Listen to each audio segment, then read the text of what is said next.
Om Swastiastu. Om Swastiastu. Selamat siang semuanya. Siang. Apa kabar hari ini? Baik. Semangat sekali ya.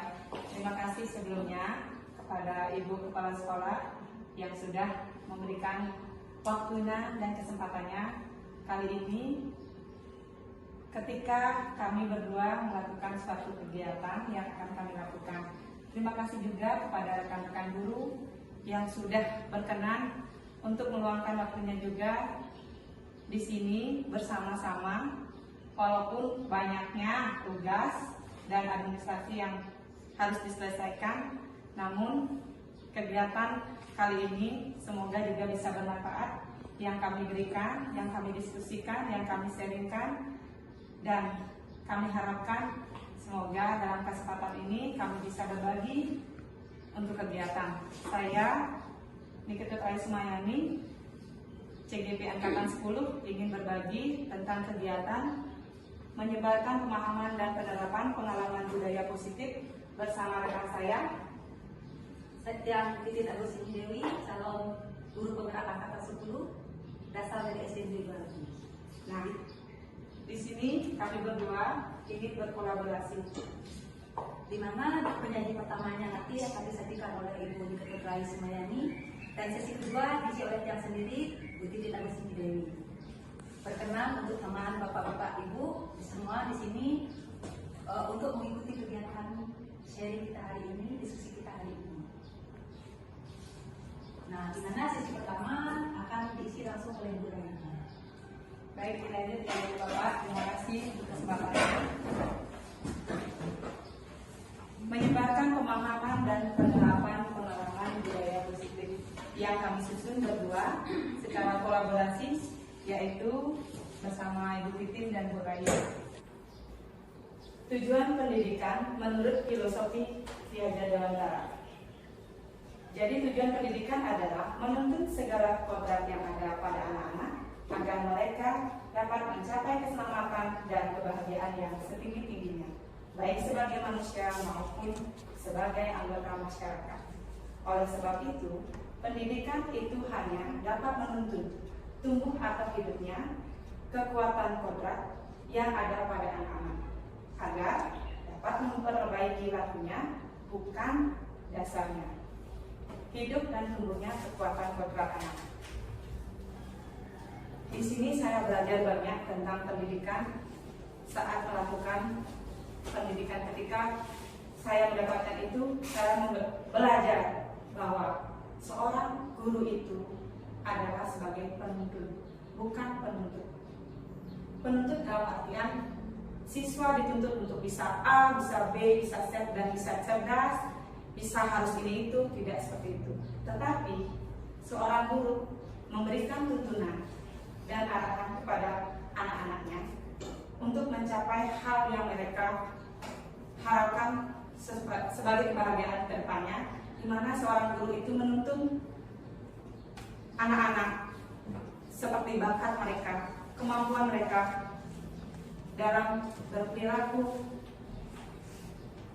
menemukan hal yang memang ada pada dirinya, dan seorang guru itu menuntun untuk menumbuhkan hal itu. Saya lanjutkan.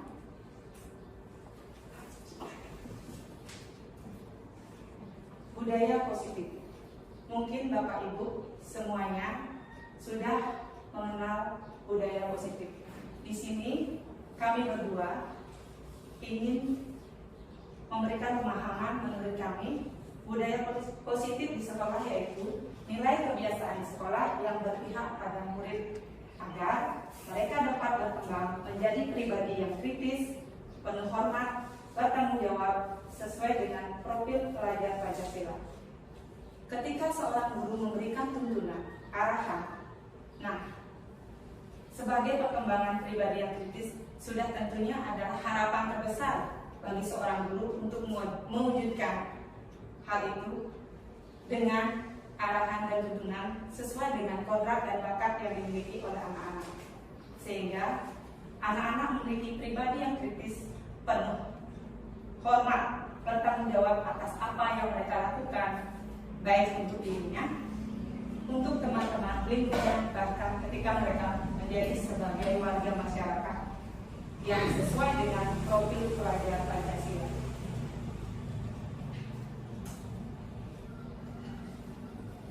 Baik rekan-rekan, Bapak Ibu semuanya, konsep inti atau utama budaya positif itu ada 8. Yang pertama, perubahan paradigma belajar.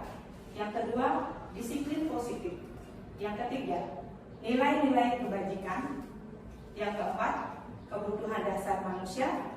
Yang kelima, motivasi perilaku manusia. Yang keenam, selanjutnya posisi kontrol dulu, keyakinan sekolah, dan segitiga restitusi. Hal ini yang merupakan nantinya ke depan yang dijadikan dasar sebagai seorang guru untuk mewujudkan siswa yang memiliki karakter, memiliki bakat dan kemampuan sesuai dengan tujuan dari pendidikan itu.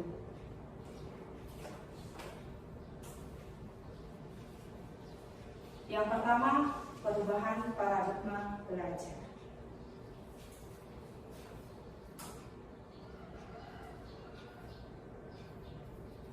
Bapak Ibu rekan-rekan sekalian, perubahan paradigma belajar. Pembelajaran dengan paradigma baru merupakan pembelajaran yang dirancang berdasarkan prinsip pembelajaran berdiferensiasi, sehingga para peserta didik belajar sesuai kebutuhannya berdasarkan tahap perkembangan sesuai teori psikologi modern untuk mewujudkan profil pelajar Pancasila, yaitu murid-murid yang memiliki 1. Beriman dan bertakwa dan berakhlak mulia, mandiri, bernalar kritis, berkebinekaan global, bergotong royong, dan yang terakhir, kreatif. Dalam perubahan paradigma belajar ini sudah tentunya ada proses, ada jalan yang kita tuntun, yang kita arahkan ketika mendidik seorang siswa sehingga mereka bisa mencapai hal ini.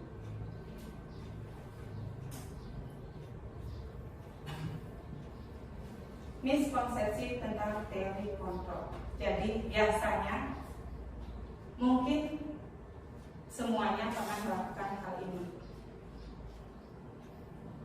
Miskontrol atau teori kontrol yang di sini yang dimaksudkan adalah ilusi guru mengontrol murid.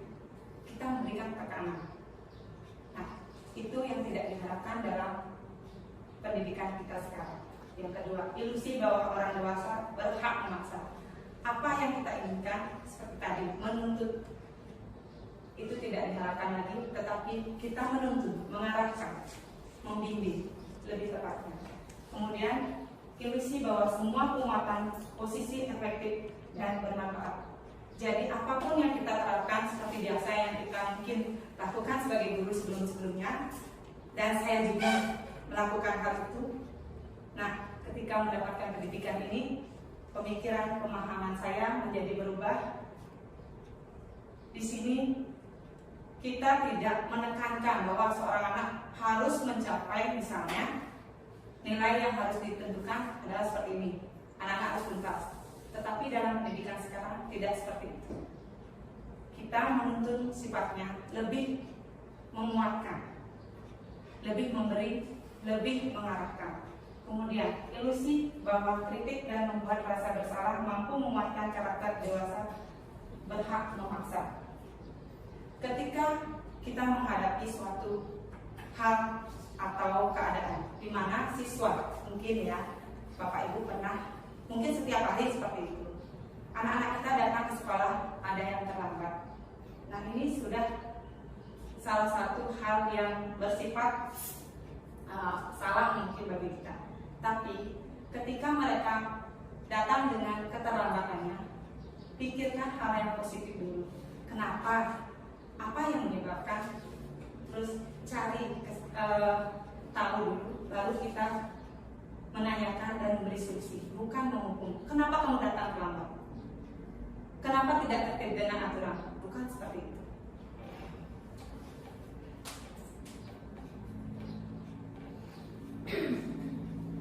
Merubah paradigma stimulus respon ke posisi kontrol.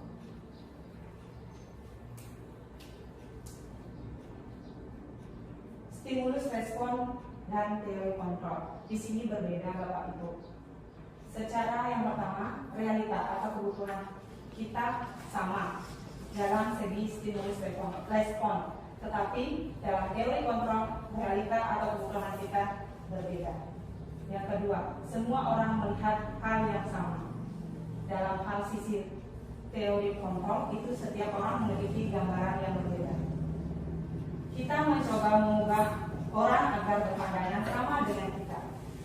Tetapi dalam hal lain, di teori kontrol, kita berusaha memahami orang lain tentang dunianya. Seperti halnya tadi, contoh yang saya berikan tentang keterlambatan siswa.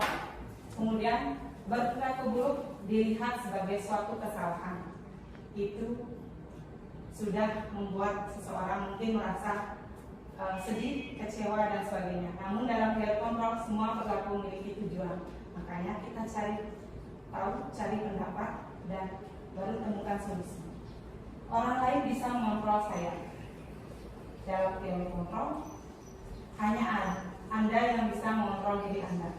Kita yang tahu, kita yang berbuat, dan kita yang mencari tahu solusinya. Kemudian, saya bisa mengontrol orang lain. Anda tidak bisa mengontrol orang lain. Lanjut, pemaksaan ada pada saat bujukan gagal.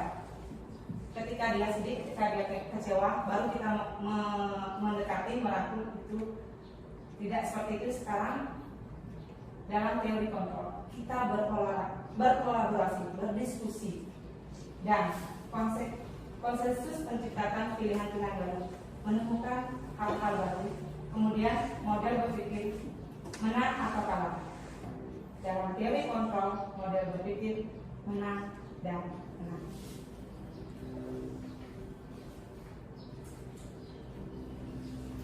Disiplin positif.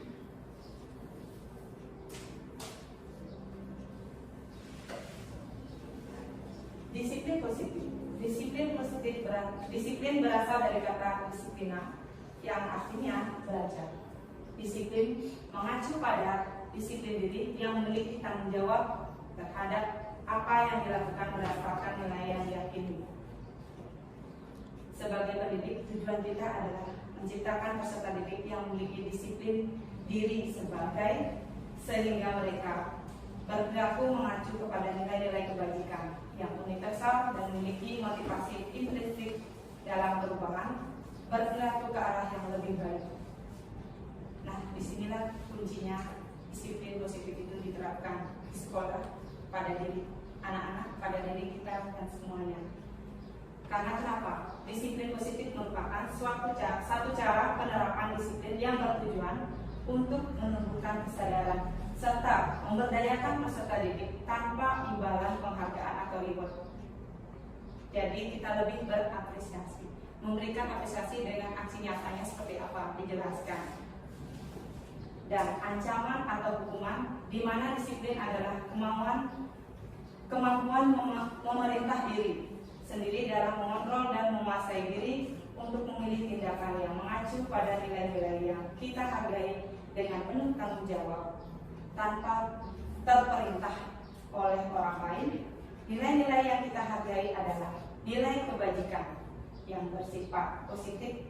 Manusia merupakan tujuan mulia yang ingin dicapai setiap individu, yaitu nilai-nilai dalam profil pelajar Pancasila. Sudah tentunya kita sebagai seorang guru, sebagai pendidik mengharapkan hal itu dalam anak-anak kita, ya. Jadi inilah yang dimaksud disiplin positif tersebut. Nilai-nilai kebajikan.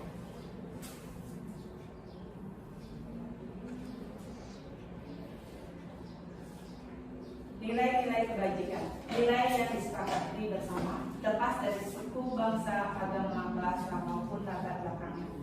Artinya, kita menerapkan disiplin positif mulai dari diri kita yang kita awali di kelas, mungkin dengan kesepakatan siswa dan guru, baru tahap selanjutnya. Kemudian dalam hal ini, contoh nilai-nilai kebajikan universal dari institusi pendidikan. Yang pertama, profil pelajar Pancasila, yaitu seorang siswa harus seperti begini: beriman, bertakwa kepada Tuhan Yang Maha Esa, dan berakhlak mandiri, bernalar kritis, berpendidikan global, gotong royong, kreatif.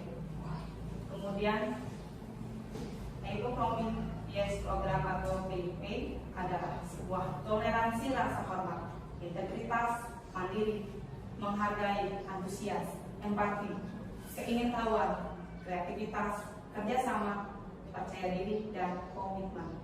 Ini yang harus kita tumbuhkan pada diri seorang murid. Kemudian keterampilan hidup antara lain skill.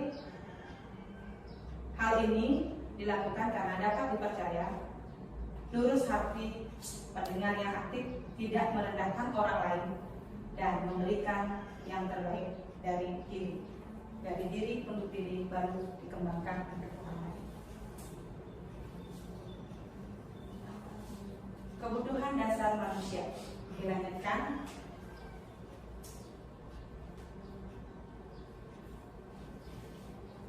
Dalam kebutuhan dasar manusia, kebutuhan dasar manusia adalah segala sesuatu yang kita lakukan mendapatkan apa yang kita inginkan. Seluruh tindakan yang kita lakukan memiliki tujuan tertentu, dan semua usaha terbaik yang kita lakukan adalah dalam rangka agar kebutuhan dasar kita terpenuhi dengan baik pula. Jadi ini adalah kebutuhan dasar dari manusia. Kemudian dalam kebutuhan itu ada 5 kebutuhan dasar yang ada pada diri manusia. Yang pertama, bertahan hidup.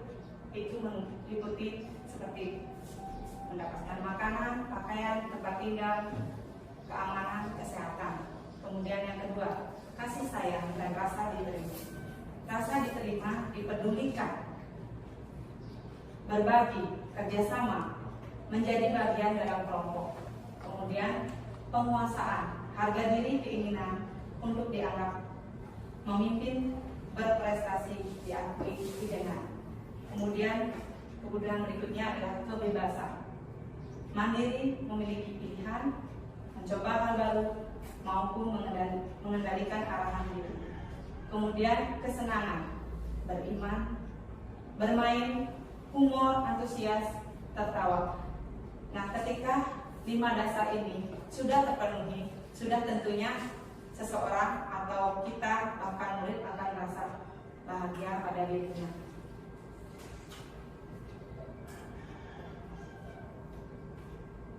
Bapak Ibu semuanya masih semangat? Semangat.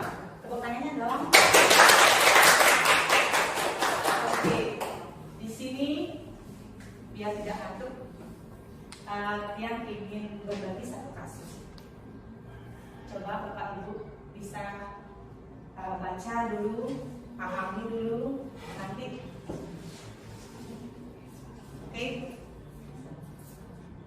bisa? Dah. Ini adalah satu contoh kasus. Ibu Rina, guru kelas 6 di SD Permai, sedang bingung menghadapi ulah salah satu murid di kelas bernama Agus. Beberapa anak telah datang dan mengeluhkan Agus yang seringkali meminta bekal makan siang mereka dengan paksa. Jika Anda menghadapi situasi seperti itu, Bu Ria, apa yang akan Anda lakukan? Menurut Anda, kira-kira apa alasan Agus melakukan itu?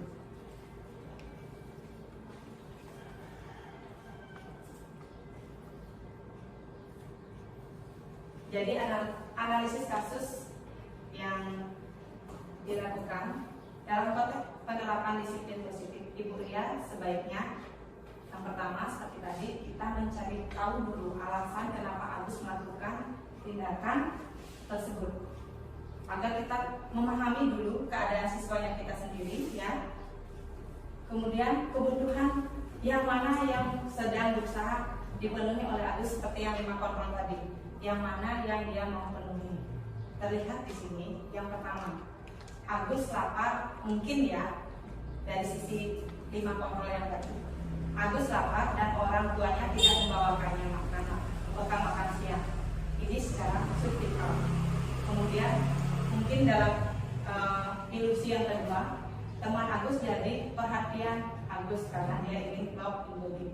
Kemudian yang ketiga, dalam ilusi yang mungkin muncul, dia merasa hebat karena temannya jadi takut. Ini yang penguasaan yang tadi. Dan menuruti keinginan karena dia punya power, dia punya penguasaan. Ketika dia ambil makanannya, teman-temannya takut, dia merasa dirinya berkuasa, dan hal itu membuat dia menjadi senang mungkin ya. Kemudian yang keempat, Agus merasa bosan dengan bekal yang dibawakan oleh orang tuanya karena selalu bekal yang sama, mungkin monoton itu menjadi jenuh sehingga dia menjadi rindu. Kemudian muncul keinginannya yang bebas mengambil makanan dari teman-temannya tanpa menyadari dia membuat suatu masalah. Kemudian yang kelima, Agus hanya iseng dan dia menikmati ekspresi wajah teman-temannya yang besar, yaitu fun. Padahal dia melakukannya itu bukan karena dia tidak punya bekal, bukan karena dia tidak ingin teman-temannya itu menganggap dia sebagai pemimpin, tapi karena keisengannya seperti itu.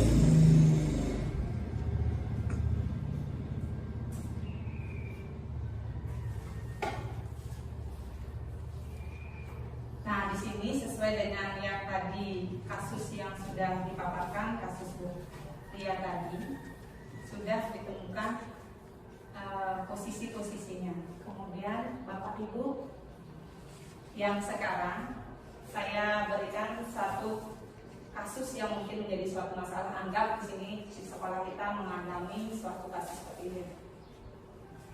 Ivan telah menguasai pelajaran matematika, sehingga pada saat pelajaran tersebut berlangsung dia lebih banyak berdiam diri atau menggambar di buku pelajarannya. Pada saat guru matematikanya Pak Seno menanyakan pertanyaan, Ivan menjadi gugup dan tak sengaja menjatuhkan tasnya dari kursi, serta tiba-tiba menjadi gagap. Pada saat berupaya menjawab, seluruh kelas pun menjadi tertawa. Melihat perilaku Ivan yang bicara tergagap dan terkejut tersebut, Pak Seno pada saat itu membiarkan teman-teman Ivan menertawakan Ivan yang tergagap dan malunya luar biasa, dan malahan meminta Ivan untuk maju ke depan dan berdiri di depan kelas sambil menunjuk hidungnya karena tidak bisa menjawab pertanyaan dari Pak Seno. Kelas makin gaduh dan anak-anak pun tertawa melihat Ivan di depan kelas dengan memegang ujung hidungnya. Gimana Bapak Ibu dari kasus ini? Menurut Bapak Ibu, posisi mana? Setuju tidak Bapak Ibu dengan perilaku dari Pak Seno dulu ya? Maaf, sebelum kita lanjut ke posisinya. Dari kasus yang sudah ada, menurut Bapak Ibu sekalian, Bapak Ibu setuju dengan perilaku dengan caranya Pak Seno? Tidak setuju. Tidak setuju. Ya. Saya pun sepertinya tidak setuju ya. Sekarang dari kasus ini, Bapak Ibu, adakah yang mau memberikan tanggapan kenapa tidak setuju dari perilaku Pak Seno pada siswa? Bapak Ibu, pikirkan dulu, baca dulu kenapa tidak setuju mungkin ya. Terus menurut Bapak Ibu, nanti posisi yang mana yang seharusnya seorang guru ya berikan atau seharusnya lakukan? Jadi Bapak Ibu, ya, Bu Steti. Saya tidak setuju dengan Pak Seno, di mana Pak Seno itu langsung menunjuk hidungnya Eva di depan teman-temannya. Ya, kejadian perilaku Pak Seno itu membuat Eva itu menjadi kurang percaya diri ya, mentalnya bisa jatuh. Ya, seharusnya Pak Seno itu melakukan pendekatan secara individu. Ya, bagus Ibu.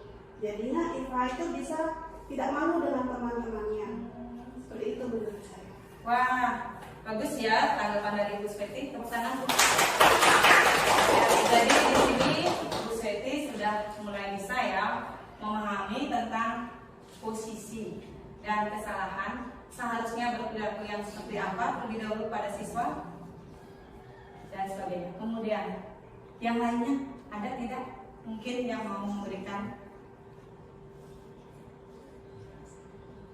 Sudah? Atau Bu Titin yang mau memberikan suatu pemahaman sebelum dilanjut ke slide-nya ini? Terima kasih Bu Rayu. Mungkin yang juga sama dengan pendapatnya seperti Bu Desweti. Siapa sih kita sebagai guru? Mungkin di sini sebelum kita mengetahui posisi kontrol kita ya sebagai guru, mungkin kita akan langsung, kenapa kamu tidak bisa jawab pertanyaan? Pasti kamu nggak belajar. Mungkin akan ada hal seperti itu. Dan hal ini pernah juga saya lakukan.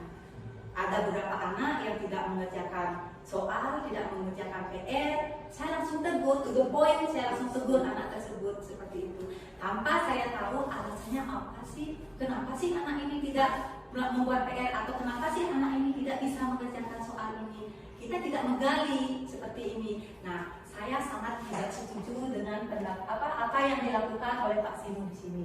Karena benar kata Bu Senti tadi, di sini Iva ini mentalnya langsung down ya, langsung jatuh. Selain dia malu, semua sekelas teman sekelasnya itu di sini dia mentertawakan dia di sini seperti itu. Jadi tindakan di sini Pak Sinu itu dia itu sebagai penghukum di sini ya. Dia sebagai penghukum, seharusnya tidak seperti itu. Itu sekian aja Bu tadi ya. Jadi tindakan yang dilakukan Pak Seno itu tepat sekali yang sudah dijelaskan oleh Bu Titin sebagai penghukum yang semestinya kita sebagai seorang guru memiliki posisi yang tentunya diharapkan sebagai siswa, yaitu sebagai manajer yang terpenting yang nanti akan dijelaskan, di mana seorang guru itu pertama ketika kita menghadapi sebuah kasus atau masalah bagi siswa, kita dekati dulu. Kita cari tahu apa yang menjadi alasan dari siswa itu melakukan hal itu. Kemudian ketika kita menemukan dari hal yang menyebabkan dari kegiatan atau masalah yang menyebabkan kondisi anak itu membuat seperti itu, barulah kita mencari solusi secara bersama-sama, melakukan diskusi ya, yang kemudian anak itu tahu tentang perilaku dan sadar akan kesalahan yang dia lakukan. Sehingga ketika diajak berdiskusi, siswa itu juga diharapkan bisa menemukan, mencari dan menemukan, tentunya yang dimaksud adalah apa yang semestinya yang dia lakukan untuk berubah seperti itu. Besar harapan kita sebagai pendidik, jika kita sudah melakukan hal itu, maka rasa kecewa atau rasa malu dari siswa itu tidak akan ada. Dan dalam hal ini mungkin kita sebagai pendidik pun bisa menjadi kebanggaan bagi diri anak-anak. Karena kenapa? Ketika anak-anak itu mengalami suatu masalah atau ada masalah, kita tidak secara langsung menghukum, tetapi mendampingi dia, menemukan dan memberikan solusi terbaik, sehingga ke depan anak itu menjadi lebih baik dengan tidak mengulangi kesalahannya dan menjadi berubah untuk lebih sukses ke depannya ya.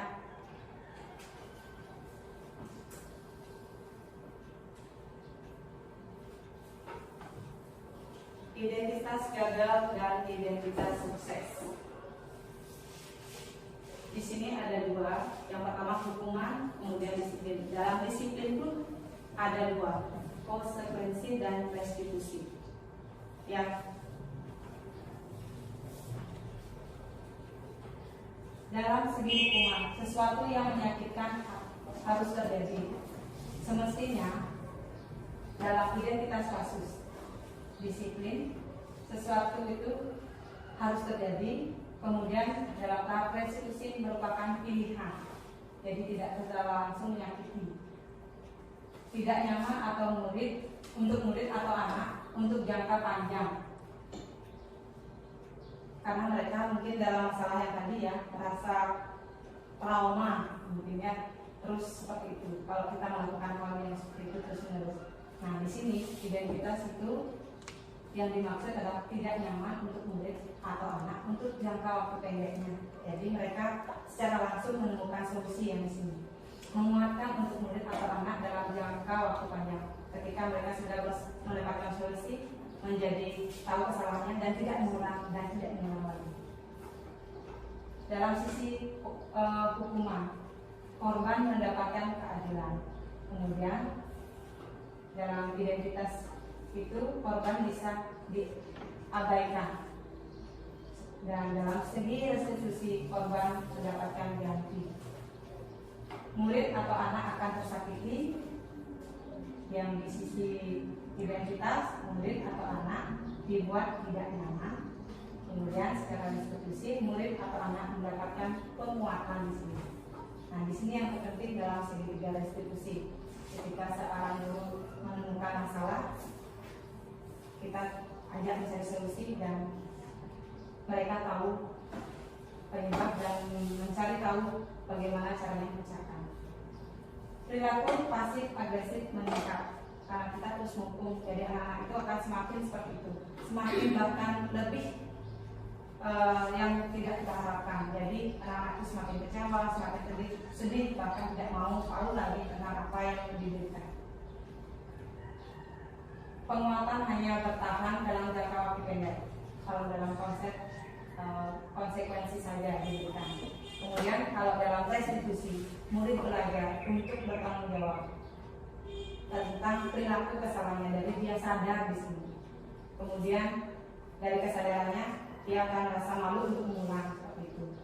Berperilaku hanya pada sebuah institusi, tidak berlanjut pada kehidupan nyata. Dalam konsekuensi yang kita berikan mungkin membantu penerapan mengikuti peraturan dalam masyarakat. Sedangkan dalam restitusi fokus pada pemecahan masalah dalam jangka waktu panjang. Kemudian peraturannya adalah kamu harus, mungkin dalam menghukum seorang guru itu lebih bertindak, kamu harus seperti ini, kamu jadi anak yang baik, kamu harus cerdas, kamu harus pintar, kamu harus bisa, kamu harus tahu dan sebagainya. Kemudian kalau kita hanya memberikan konsekuensinya, apa peraturannya? Menurut mampukah kamu melakukannya? Dan hanya memberikan terima kasih seperti itu. Sudah, mungkin konsekuensinya sudah hilang. Tapi ketika kita membuat dalam restitusi, apa yang kamu yakini? Kita menggali pada dirinya kesalahan yang dia lakukan, dia meyakini apa yang dia tidak lakukan ketika di kelas, dia mengingat kembali, kemudian setelah dia mengetahui keyakinan apa yang dia tidak lakukan sesuai yang sudah disepakati, apa yang bisa kamu lakukan untuk memperbaiki? Nah, di sini kan posisi guru itu sebagai kontrol, merangkul muridnya untuk berdiskusi, menemukan pemecahan dari masalah. Murid atau anak memberikan peraturan dalam sisi hukum. Kemudian dalam konsekuensi, murid atau anak menghormati saja peraturan. Mungkin tidak akan melaksanakan, sekarang melaksanakan, mungkin besok tidak, dan selanjutnya akan bebas lagi. Tetapi dalam restitusi, murid atau anak menghormati dirinya dan orang lain, sehingga dia sudah terbiasa dalam perilaku, terutama budaya pusat.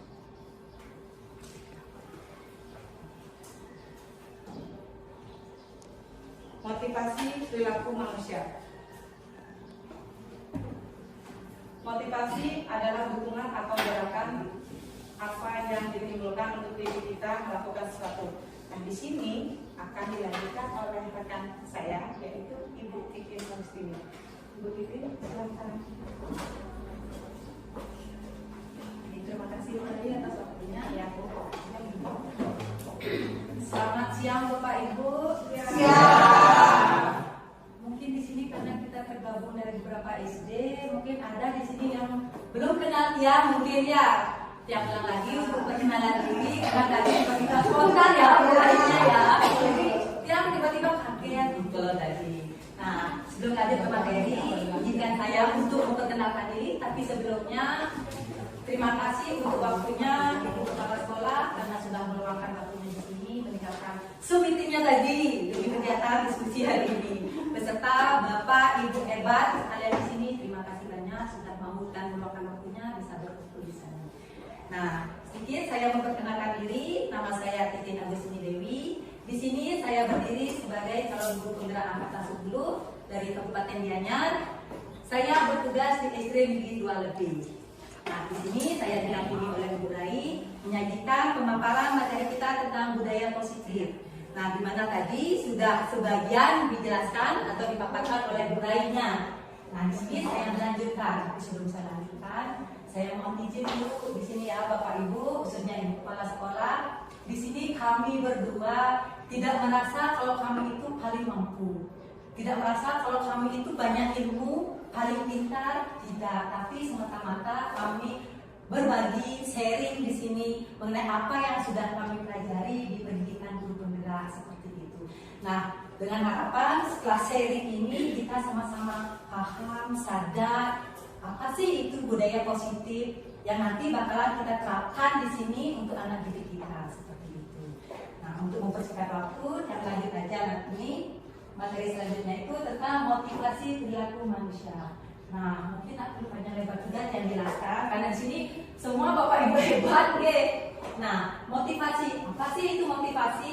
Menurut pemahaman kita sendiri. Nah, di sini menurut saya pribadi motivasi itu dukungan atau gerakan apa yang timbul untuk diri kita melakukan sesuatu seperti itu.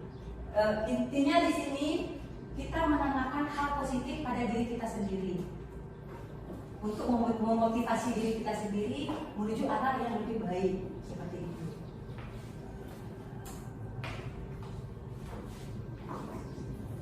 Nah, sebelum saya lanjut ke teori motivasi perilaku manusia, saya mau sedikit memberikan contoh. Nah, kebetulan di sini di sekolah saya di SD Negeri 2 Lebih ada terdapat satu anak kelas 6A itu namanya Arya.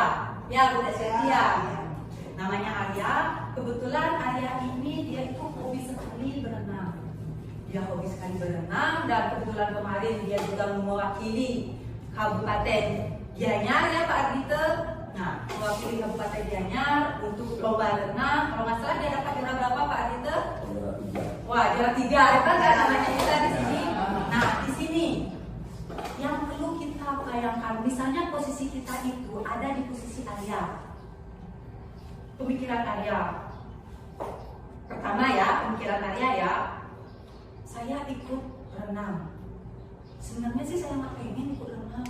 Tapi saya takut sama Pak Arditonya, nanti saya dihukum. Misalnya seperti itu pemikirannya. Kalau di sini Arya berpikir saya takut dengan Pak Ardito, nanti saya dihukum. Itu yang pertama. Terus yang kedua, misalnya nanti kalau saya misalnya kalah, saya ditertawakan sama teman-teman, rasa malu. Nah, di sini berarti di sini muncul pemikiran seperti itu berarti Arya dipengaruhi oleh motivasi eksternal dari luar. Oke Bapak Ibu, ya ada motivasi dari eksternal seperti itu. Nah, teori motivasi perilaku pertama, yang pertama itu untuk menghindari ketidaknyamanan atau hukuman. Maka di sini Arya dia berpikir, gimana masih hukumannya aja Pak Ardito. Nah, misalnya seperti itu. Atau gimana ya, kalau saya kalah nanti tidak dapat juara, saya diketawakan. Ikut aja deh, timbang dihukum nanti tak dikasih nilai bagus nanti. Nah, misalnya seperti itu. Nah, terus yang kedua di sini Arya juga berpikir, kalau misalnya saya ikut berenang dan saya dapat juara 1, saya dapat hadiah loh. Di sini saya dapat hadiah. Nah, misalnya seperti itu. Ada motivasi dari dia, saya ikut berenang, saya hadiah, dapat uang, dapat pujian dari Bapak Ardito sama Ibu Kepala Sekolah dan teman-teman, saya jadi artis sekolah. Nah, misalnya seperti itu.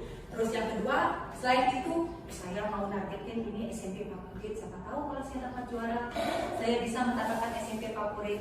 Nah, kalau sudah ada bayangan dari pihak luar, itu dinamakan motivasi eksternal.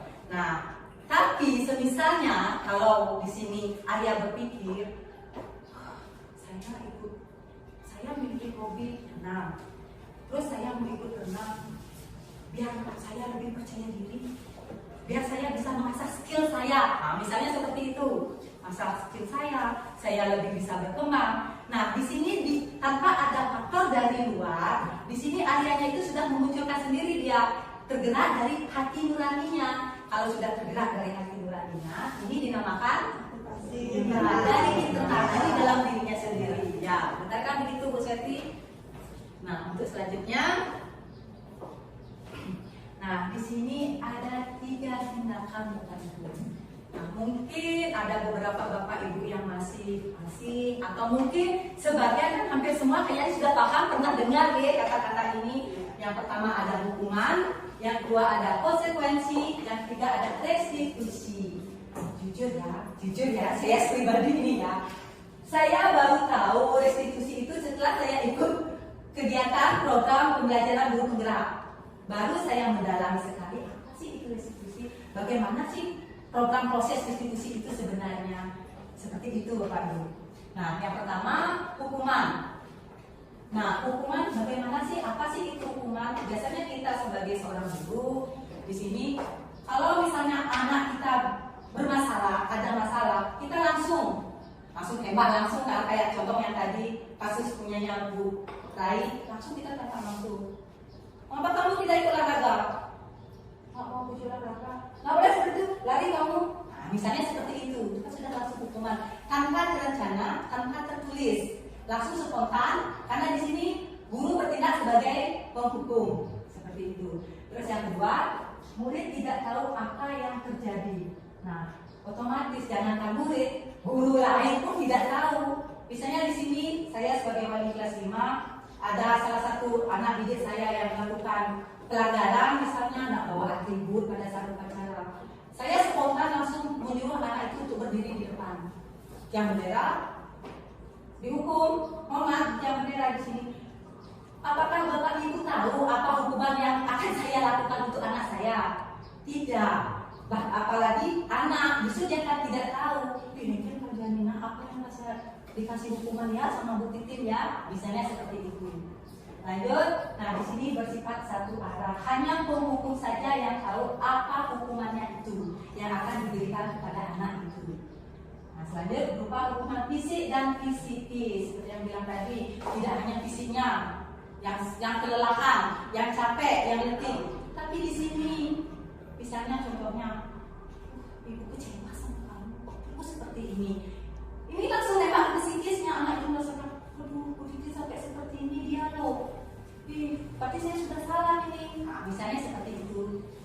Lanjut yang kedua, di sini ada konsekuensi. Apa kesalahannya? Pasti ada konsekuensinya di sini. Yang pertama itu terencana atau disepakati sesuai peraturan.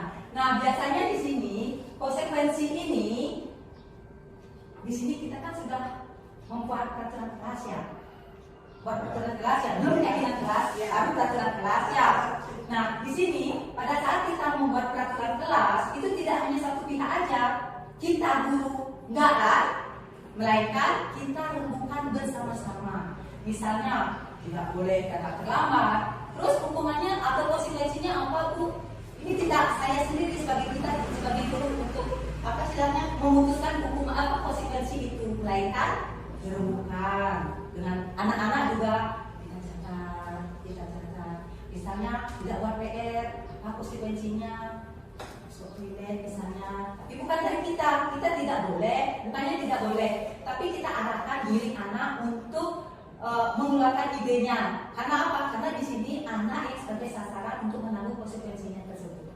Dia yang memutuskan dan dia juga yang menentukan konsekuensinya. Seperti itu. Di sini kita sebagai guru hanya memonitor anak, memperhatikan, mengarahkan anak dan menggali. Nah, selanjutnya di sini ada restitusi. Saya paling suka materi restitusi di sini. Oke, saya paling suka. Nah, apa itu restitusi? Di sini proses menciptakan kondisi bagi murid untuk memperbaiki kesalahan. Seperti yang Bu Ai bilang tadi, kita bertindak sebagai manajer.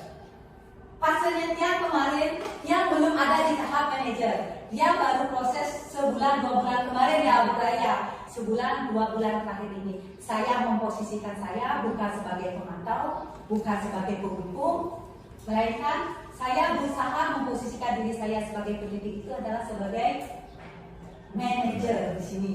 Akhirnya di sini saya anak berbuat salah, saya tidak langsung mencat anak itu salah, tapi kita kita mulai menggali. Nanti materi selanjutnya di terakhir ini ya, restitusi, mungkin nanti saya kembangkan.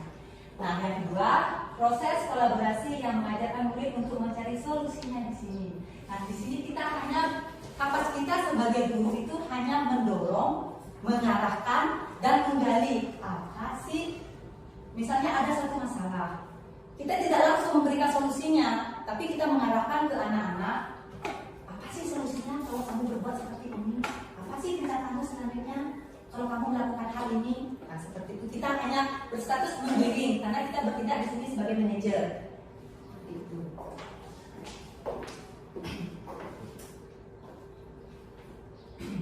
Nah, di sini Bapak Ibu yang mempunyai, kalau dibilang pertanyaan enggak ya, mungkin bacaan atau apa ya dibilang ya. Kalau dibilang pertanyaan ini nggak masuk ke pertanyaan.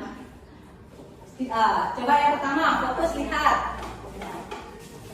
Ini Bapak Ibu cukup tentukan ini termasuk hukuman atau konsekuensi. Ingat, kalau hukuman itu berhubungan dengan fisik, fisiknya yang tentukan. Kalau konsekuensi itu berhubungan dengan tindakan dari hasil yang dia lakukan. Nah, seperti itu ya. Yang pertama, lari mengelilingi lapangan basket. Dia lari capek. Hukuman, benar. Satu buat anak-anak didik. Ya, anak-anak didik. Lanjut yang kedua, membersihkan coretan yang dibuat di meja tulis. Konsekuensi. Kenapa konsekuensi? Karena anak itu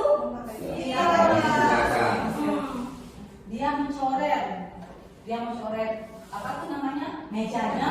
Terus apa konsekuensinya? Harus dia sendiri yang membersihkan. Bila perlu dia sendiri membawa bangku baru ya, kepala sekolah ya.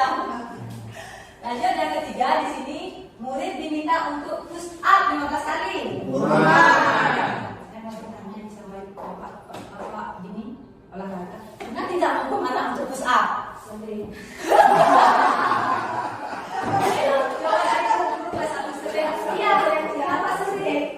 Karena kita belum memahami restriksi. Karena saya juga sama dulu. Karena saya disuruh anak itu seperti ini. Mungkin Bapak Ibu pernah juga kan? Saya pernah, tapi setelah saya mempelajari restitusi, mulai belajar merubah diri seperti itu dari sekarang. Karena kita baru tahunya sekarang kan, belum belajar diri. Terus selanjutnya, mengganti kertas tugas teman yang telah dicoret-coret. Konsekuensi. Saya itu udah punya buku sendiri, punya teman dicoret-coret lagi, kan begitu ya. Next, berjemur di lapangan basket jam 12 malam. Pak Andita pernah nggak? Belum sih. Oh, belum sih. Tapi ada rencana ya. Termurahnya kasihan. Jangan, tak boleh ya Pak, tak boleh. Ini ibu kepala adiknya kerja nanti malah sebaliknya Bapak kena SP. Next, lanjut. Murid diminta bertelanjang kaki sepanjang hari karena tidak menggunakan sepatu. Termasuk hukuman. Sedikit ya, dengan lingkungan kita di luar negeri. Kita kan berada di posisi desa. Di desa di sini terkadang ada orang tuanya yang sangat mampu sekali dan ada orang tuanya yang sangat kurang sekali, kan begitu. Semisalnya di sini, ini spontan aja ini pertanyaannya ini. Semisalnya di rumah kita di sini ada anak yang harus pakai, kita kan punya peraturan ya di sini harus pakai sepatu. Ada anak yang pakai sepatu ya, ada coretannya. Nanti gimana sih responnya kita? Untuk dia apa pegang? Cek. Mau dicek? Pegang kan dicek sebaliknya. Nanti kalau hujan hilang ya. Ya, mungkin yang pertama kalau kita mentaati peraturan, ya otomatis sangat diberikan sanksi ya, konsekuensi. Dengan menggali dulu kenapa nggak bisa orang tua saya mau kamu untuk tidak memberinya. Bagaimana kita? Apakah tetap bersikeras menghukum anak tersebut? Harus bisa memberi baju. Ya, disinilah dibutuhkan kebijakan kita sebagai guru. Ya, seperti bilang Bu Lo hari ini, toleransi kita terhadap anak didik kita. Karena yang namanya anak didik kita di sini, dia bukan yang namanya jadi sekolah. Berarti kita tanggung jawab kita dan anak kita sendiri seperti itu. Kalau beda halnya dia kalau sudah kembali ke tempat ibunya, ya, ibunya sendiri. seperti itu. Nih. Terakhir, berdiri di depan kelas sambil mengangkat kaki satu. Ini dulu nih dari zaman saya tahun 2010, apalagi yang senior, kebanyakan hukumnya itu pertama lompat lari, lapar nafas, nih itu orang Bali bilang nengkleng, kakinya satu, atau berdiri di depan. Fase saya waktu SD, berdiri di depan seperti ini. Entah buat entah salah tulis di depan, iya terlambat seperti itu. Berlaku seperti itu dulu. Masih. Nah, saya harapkan karena Bu Ari bilang kali ini, kemarin ini juga pernah terjadi hal yang seperti itu. Bahkan ada beberapa guru yang seperti itu. Mari dari diri kita sendiri dulu, Bu Ari ya, dari diri kita sendiri. Karena hari ini kebetulan kita belajar tentang restitusi ya. Iya, hari ini kita belajar tentang restitusi. Mari kita belajar tanamkan ke diri kita sendiri, menghukum kekerasan fisik maupun psikis tanpa kita tahu alasannya itu tidak baik sekali untuk mental anak. Seberapapun nakalnya anaknya itu, tapi anak itu juga berhak ya untuk berbicara, menyampaikan alasannya. Seperti itu ya. Kita nggak usah berpikir guru-guru yang lain atau sekolah yang lain. Mari kita lihat diri kita sendiri dulu. Kita lihat lingkungan kita dulu di sini. Bagaimana sih kita menerapkan itu untuk diri kita sendiri dulu. Contohnya seperti saya di kelas 5. Saya belajar walaupun tidak sesempurna. Sambil setiap hari saya mengingatkan diri saya sendiri. Oh, segitiga. Nah, misalnya seperti itu. Nah, sambil kita mengingatkan diri kita, sehingga penghukuman yang terjadi tidak terulang lagi. Mari kita gali dulu apa sih masalahnya, apa sih yang dia hadapi, entah dia di rumah ada permasalahan atau misalnya dia kurang mampu sehingga tidak lengkap kostumnya, hidupnya seperti itu. Oke? Next. Nah, di sini ada 5 posisi kontrol guru. Ini yang rajin ikut seminar, mungkin sudah paham ya, sudah tahu ya. Seminar, kembali lagi di mumpung saya ingat. Kita kan seminar di sini, yang paling rajin di sini ibu seniornya kita kan. Bu Sukemi rajin sekali ikut seminar. Mungkin di sini kita memiliki motivasi, termasuk seperti Arya tadi memiliki 3 motivasi ya. Yang pertama, ikut seminar karena apa? Pertama, mungkin nanti dimarahi sama Bu Kepsek. Kalau kita nggak ikut, kalau nggak punya sertifikat ya kemungkinan. Terus yang kedua pemikirannya, kalau nggak ikut seminar kemungkinan nanti saya nggak bisa upload di Ekidenja, nggak ada bisa saya naik pangkat kan gitu Bu Sukeni ya, ada bisa naik pangkat. Nah misalnya seperti itu. Nah terus yang kedua misalnya kalau saya ikut seminar, mungkin nanti Bu Dek Giri ngasih pujian. Kan senang kan yang namanya kita orang kalau nggak dipuji. Siapa sih yang nggak suka dipuji di sini? Ya apalagi dipuji sama atasan sendiri. Iya pasti berbunga-bunga walaupun tak keluar bunganya. Kalau begitu ya. Nah seperti itu. Terus yang ketiga, di sini saya yakin Bu Sukeni punya motivasi yang ketiga. Saya ikut saya ikut seminar, saya ingin menambah ilmu. Sekian lagi 6-8 tahun saya pensiun, saya ingin menambah ilmu. Bisa hal kayak seperti ini, posisi kontrol yang baru-baru, entah itu Ibu Merdeka, terus posisi kontrol, restitusi, segitiga restitusi. Ada pemahaman, ada materi baru yang masuk ke saya, nanti bisa saya pelajari sebagai saya bekal nanti. Mungkin itu dan saya yakin yang ketiga ini posisi internal ya, motivasi internal. Saya rasa Bu Sukeni di posisi internalnya di sini. Oke, saya lanjut sedikit ke 5 posisi kontrol guru. Yang pertama itu ada penghukum. Coba di sini jujur. Siapa sih yang nggak pernah menghukum? Hukuman fisik pertama ya, Ini baru. Bagaimana? Pernah nggak? Sudah yuk. Pernah, manis sekali punya suaranya. Ya, pernah. Saya sendiri pun pernah. Kalau guru olahraga saya yakin pernah. Nggak perlu saya tanyakan. kan. Ya, kalau ibu guru kelas 1, Bu Armini, Bu Listi. Pernah yang bagi anak kelas 1. Iya, benar Bu Armini. Nah, hukum biasanya di sini. Kalau kita seorang guru bertindak sebagai penghukum di sini, itu istilahnya kita seperti yang kasus tadi Bu Seti jawab itu, istilahnya kita menjatuhkan mental anak.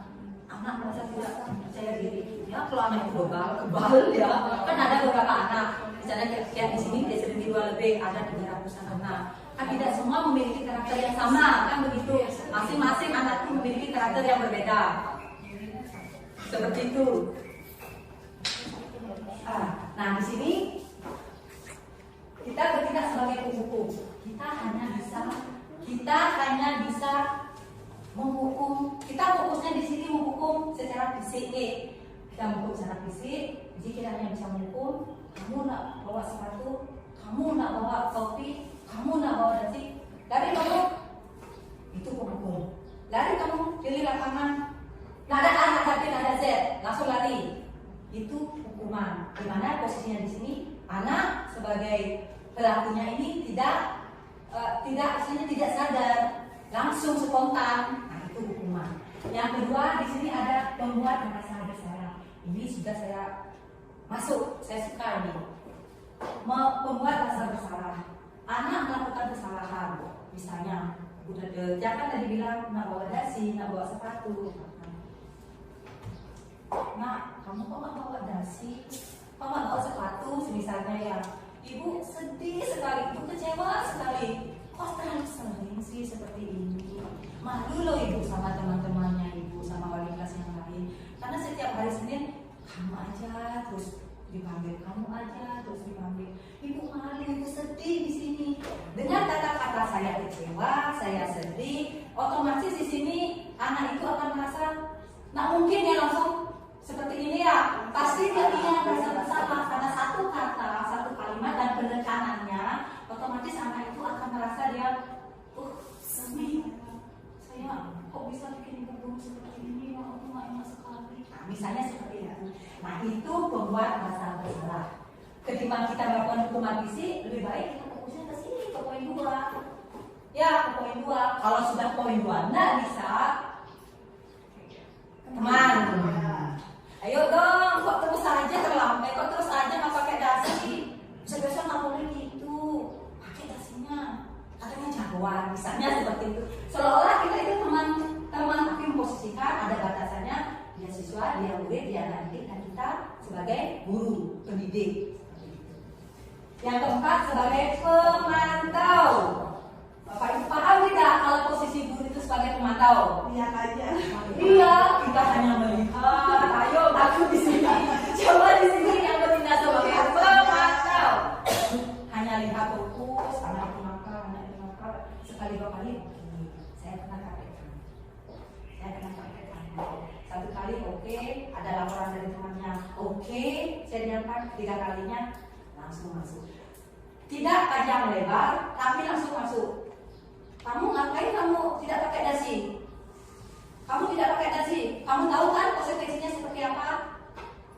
Kamu masih ingat kan kesepakatan kelas kita seperti apa? Kalau melanggar atribut, melanggar kesepakatan kelas, konsekuensinya apa? Iya, harus segera kamu ganti. Beli sana, beli operasi sekolah, misalnya seperti itu. Ya, kalau anaknya punya uang, kalau enggak, kalau bekalnya hanya 1.000, bagaimana dia bisa beli? Seperti itu. Makanya saya rasa kalau untuk memantau, ya kita pantau dulu, setelah itu baru kita ke manajer. Aman. Kalau hanya status kita sebagai pemantau saja, ya kalau anak itu seperti yang kita bayangkan kayak anak-anak di kota itu uang jajannya banyak, kalau uang jajannya 1.000, bagaimana? Nak makan seharian sampai jam 1, kan siang kan? Seperti itu. Nah, selanjutnya ada posisi yang mungkin yang perlu kita terapkan dan perlu kita pelajari di sini. Bertindak sebagai manajer. Nah, di sini bertindak sebagai manajer. Apa sih yang dilakukan kalau kita bertindak sebagai manajer? Di sini apa sih yang dilakukan? Nah, misalnya di sini tugas dari manajer itu kita tahu anak itu salah. Kita tahu anak itu membuat kesalahan, tidak pakai dasi. Nah, misalnya yang tidak pakai dasi, tidak pakai atribut, kita tahu dia salah, tapi kita tidak langsung menjudge anak itu salah. Kita panggil pelan-pelan anak itu, entah kita cari suasana yang nyaman. Kalau sudah suasana yang nyaman, anak pasti enak ya, enak, tenang, leluasa untuk menyampaikan apa yang dia rasakan seperti itu. Kita arahkan anak, nah, tadi ibu dapat laporan, ibu kebetulan baru datang nih. Tadi ada laporan, entah dari Bu SWT, misalnya dari ibu kepala sekolah, katanya nak nggak pakai atribut, itu kenapa? Nah, misalnya seperti itu kenapa? Kok bisa? Misalnya seperti itu. Hanya di sini kan anak, iya bu, saya nggak pakai dasi bu, loh kok begitu? Kenapa nggak pakai dasi? Alasannya kenapa? Ya karena saya cepat-cepat misalnya berapa, atau misalnya dasi saya putus bu. Nah di sini kita langsung ngomong, iya. Oh wajar nak kamu nak pakai dasi karena kamu datang ke sekolah cepat-cepat, buru-buru sehingga dasimu putus. Ibu juga pernah loh. Walaupun terkadang yang namanya kita guru, kita kan punya teknik ya. Walaupun kita nggak pernah melakukan mengalami kejadian seperti itu, ibu juga pernah loh melakukan hal seperti itu. Gimana sekali ini waktu itu perasaan ibu sedih sekali waktu itu. Ibu juga pernah dipanggil, dipukul lo juga. Sampai seperti itu, kita menciptakan kembali sehingga anak itu merasa, oh ternyata adil aja, oh ternyata sama perasaannya dengan saya, oh berarti ini ibu sudah mendalami, tahu alasan saya, nah, seperti itu. Nah itu tugas dari manajer, sampai kita menggiring dia untuk mencari solusinya, menyadari kesalahannya, menggiring dia mencari solusi. Nah untuk selanjutnya, anak kan ini sudah paham dia kesalahannya, apa yang kamu lakukan? Biar tidak terus dipanggil lagi. Ibu juga dipanggil. Misalnya seperti itu. Nah ibu saya nanti akan seperti ini, misalnya seperti itu. Nah dari sana langsung kita giring ke keyakinan kelas. Dia sudah melanggar keyakinan. Jadi di sini anak langsung, oh iya ya kemarin kita sudah buat kesepakatan. Berarti ada hal yang saya langgar di sini. Misalnya seperti itu. Ini tindakan guru kalau memposisikan dia sebagai manajer. Dan ini mungkin perlu kita terapkan di sini. Seperti itu. Nah, di sini saya memiliki contoh penerapan 5 posisi kontrol guru. Nah, wah ini baru saya bilang tadi ternyata. Ini baru saya bilang contohnya ya. Nah, di sini siswa tidak memakai atribut lengkap saat upacara. Semisal kita bertindak sebagai penghukum, mungkin kita akan melakukan hukuman fisik ya, seperti tadi berdiri, lari, misalnya seperti itu. Nah, terus yang kedua, membuat merasa bersalah. Misalnya mengucapkan, ibu sedih, ibu kecewa, kenapa sih begini lagi, ibu malu dulu. Coba sekarang misalnya kamu ada di ibu, terus ditegur lagi sama guru kepala sekolah, sama guru-guru lain. Jangan, kenapa ibu malu? Karena kami anaknya ibu yang punya tanggung jawab. Nah, misalnya seperti itu.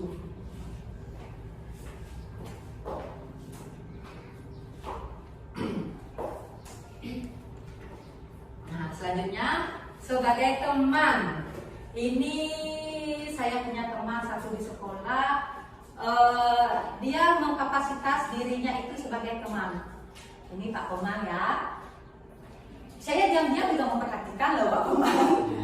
Nah, di sini posisi sebagai teman ini, guru memposisikan dirinya, posisi kontrol dirinya itu sebagai teman.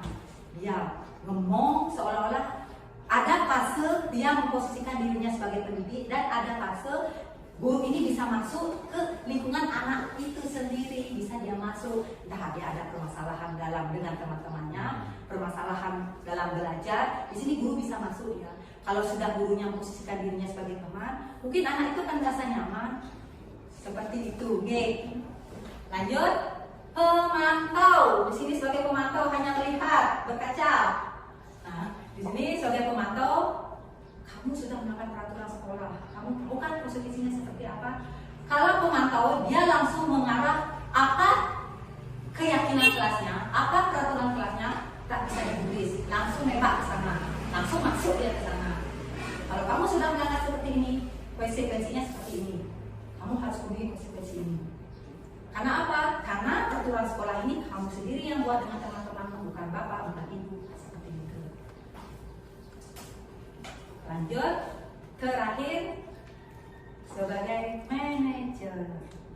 Nah, di sini kita menggiring. Mungkin kita sebagai guru menggiring, membuat suasana nyaman, ya, membuat suasana nyaman, sehingga anak itu merasa nyaman untuk bercerita. Teman curhat istilahnya kata lainnya, guru Pak guru teman curhatnya kalau dia sudah nyaman curhat, besu keluar semua kata-katanya seperti itu.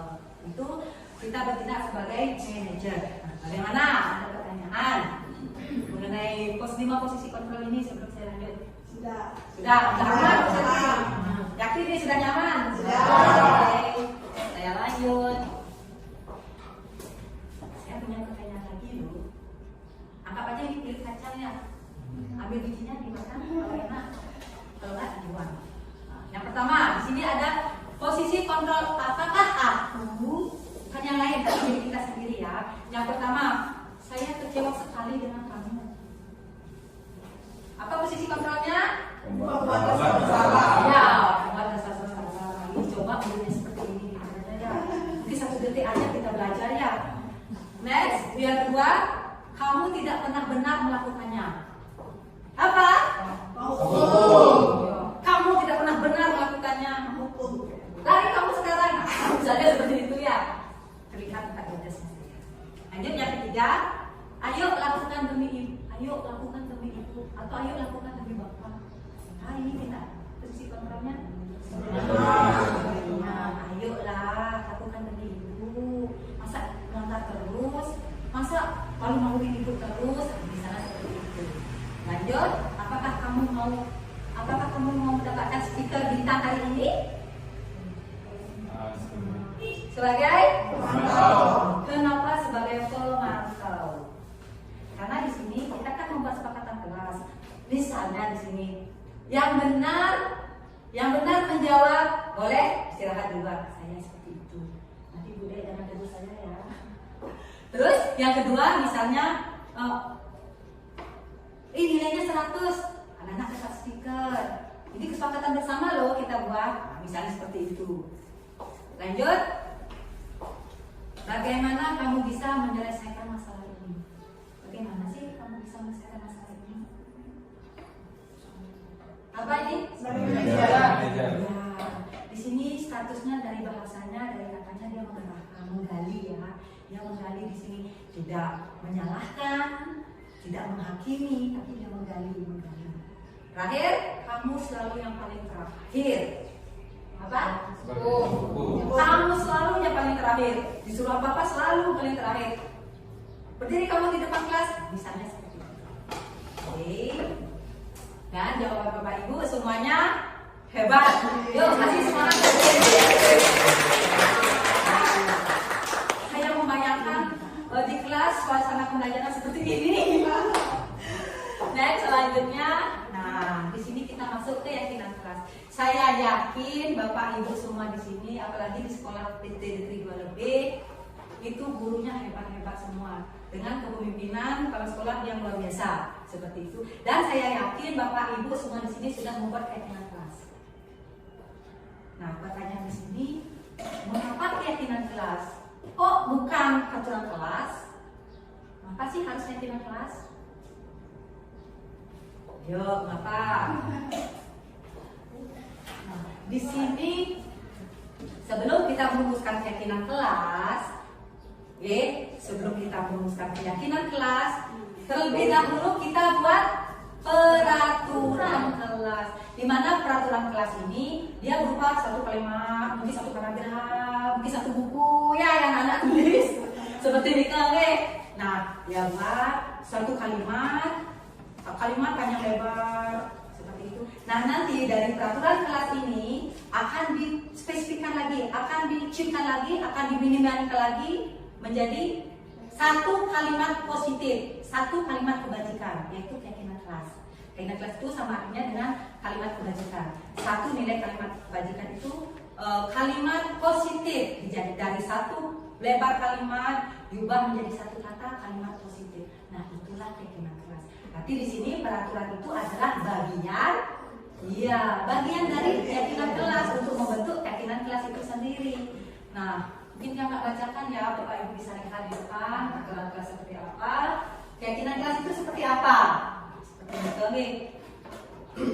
Bisa saya lanjutkan? Bisa? Nah, ini seperti ini. Ya, istilahnya garis besarnya seperti ini. Awalnya kita susun.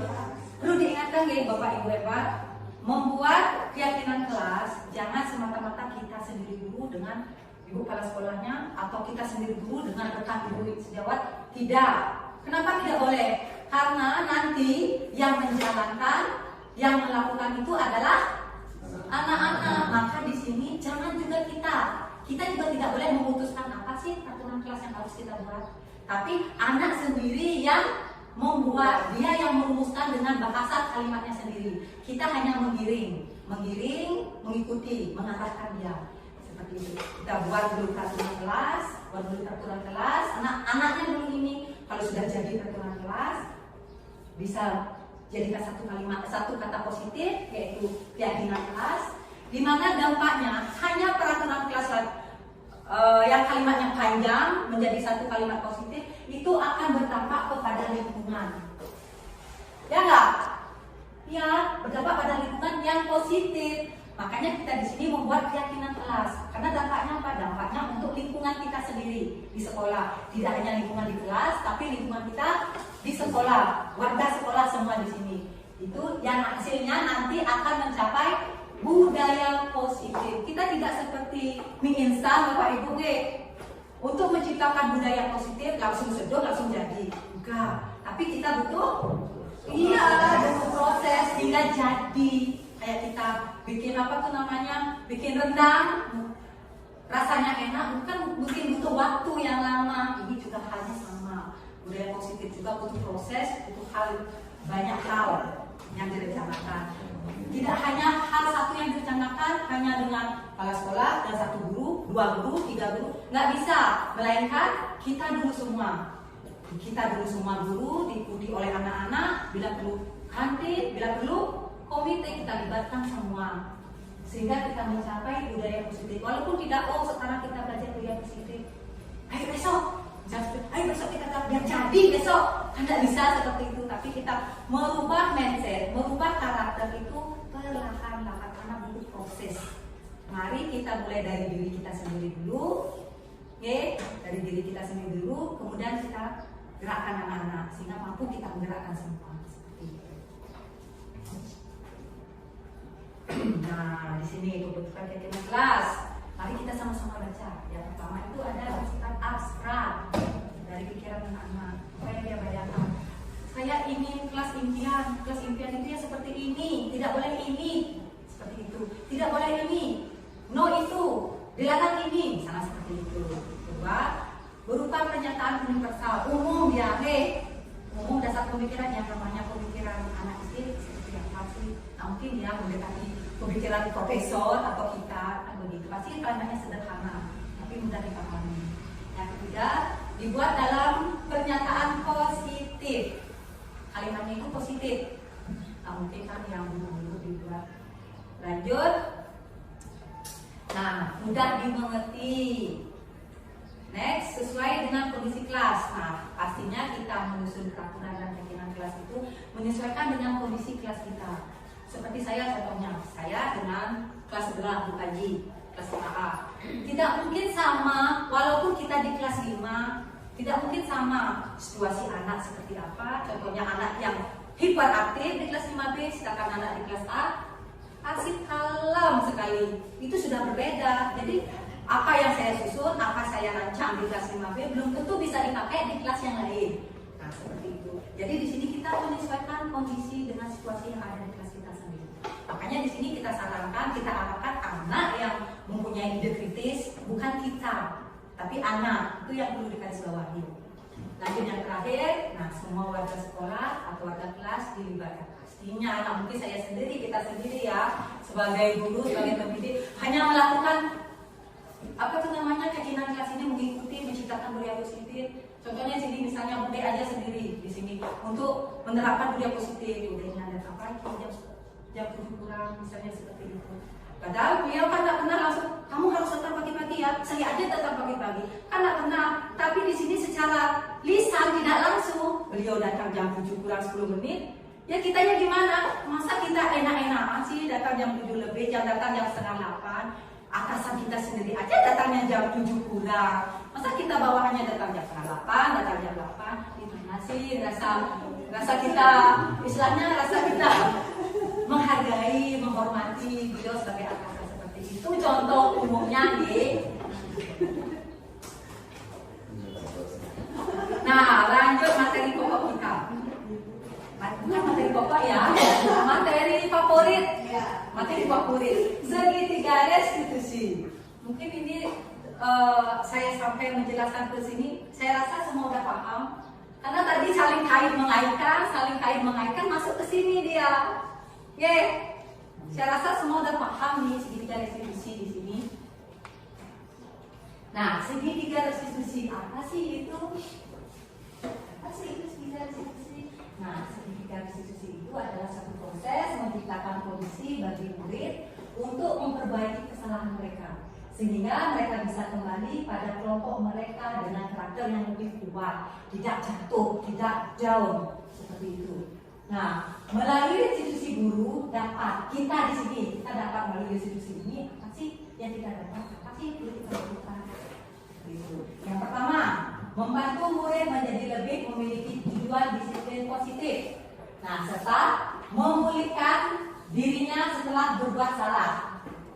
Pastinya di sini kan ada 3 yang namanya segitiga restitusi. Pasti ada 3 tahapan ya di sini. Nah, yang kedua, membantu murid untuk jujur pada diri sendiri dan mengevaluasi dampak dari kesalahan yang dilakukan. Anak itu dengan sendirinya dia sadar, oh saya tadi nggak pakai dasi, berarti saya sudah melakukan kesalahan dong. Pantas saya dipanggil tadi. Pantas saya diajak duduk di sini. Jadi anak itu menyadari dia dengan sendirinya, tanpa kita langsung nembak. Kamu sudah nggak pakai dasi lagi. Kamu tahu kan kesalahanmu di mana? Dia ada seperti itu. Nah, yang kedua, memberikan penawaran bukan paksaan. Kita memberikan penawaran misalnya, kalau kamu berbuat seperti itu, kamu tidak dampaknya apa. Nanti kalau kamu seperti ini, hasilnya akan seperti ini. Nah, misalnya seperti ini deh.